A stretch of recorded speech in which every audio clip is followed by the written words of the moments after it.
Do you know what I think is one of the biggest problems in woodworking right now? People are convinced that they need massive workshops full of all the tools before they can even consider starting to build. And I know because I fell for this long before I ever picked up a video camera. And now I think I'm at risk of becoming part of the problem, which is why I need to make this video. Because the reality is that hobby woodworkers don't need huge spaces filled with every single woodworking tool imaginable. Professionals maybe do. But for small workshops, garage workshops, shed workshops, people just getting started, there are some tools I believe you can completely skip for now. And you're going to save yourself a fortune in both money and space. So here it is, 3 woodworking tools you absolutely don't need and 3 you do.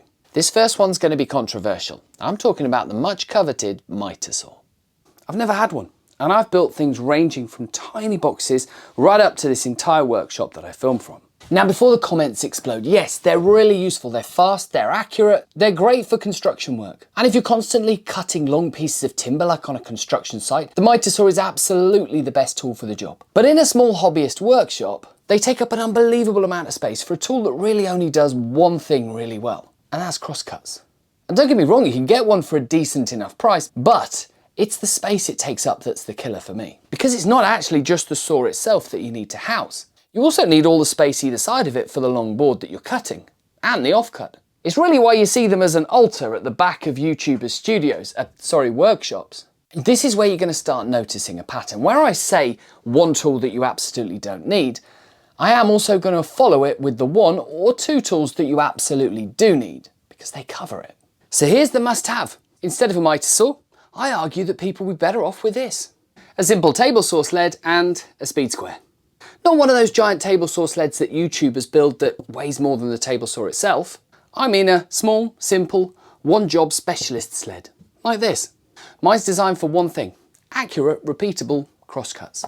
It stores easily, it takes seconds to grab, and for most regular furniture and workshop projects, it does pretty much anything that the miter saw can do. Well, let's say 90% of what a miter saw can do.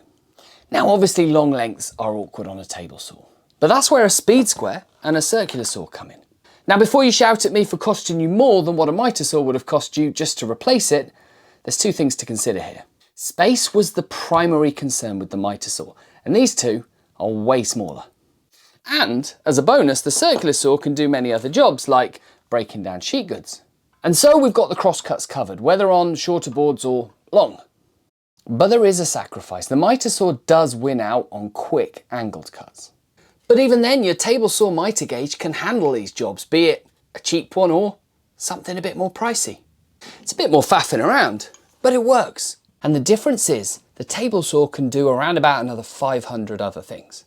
That makes it an investment into your woodworking future as your skills improve, which also makes it a far better use of money and space for most people. And if you can't yet afford a table saw and you're saving up for one, you can get jigs much like this Craig crosscut station that work with a circular saw to do crosscuts on as well. Or make your own. And so we've replaced the miter saw with a speed square, a circular saw and a simple crosscut sled. But I know the sled is useless without a table saw, so I know I've cost you more than I've actually saved you. Well, give me a couple more minutes and I'll explain why. I believe that the table saw is the cornerstone of any workshop. It is the second tool you absolutely need. But before we go into any more detail, it is not a large cabinet saw that I'm recommending. In fact, a cabinet saw is the second tool you absolutely don't need. Don't get me wrong, cabinet saws are a great tool. They're smoother, quieter, more powerful, more stable. If I had the massive dream workshop, I'd absolutely want one. But need one? For most hobby woodworkers, the answer's no. You can do an incredible amount with a smaller Jobsite style table saw like this with just a bit of work. Because the reality is accuracy and stability come more from setup and support and some jigs rather than the machine itself. A good fence, a solid bench setup, side support, in-feed support, out-feed support, good sleds and good jigs, that matters far more than whether your table saw takes up most of your workshop.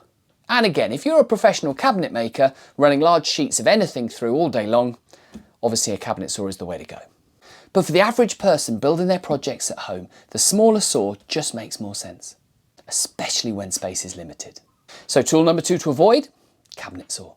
And tool number 2 that's a must-have, either a Jobsite saw or a contractor's saw. I currently have the SawStop Jobsite Pro here, But before this I had a DeWalt, and there's a range of different table saws of this size between £200 and £2,000. And nowadays they're all incredibly capable. But my biggest recommendation is to build it into your bench somehow. Build in side support, in feed support and out feed support. That way the size of the tabletop itself on your saw won't hold you back.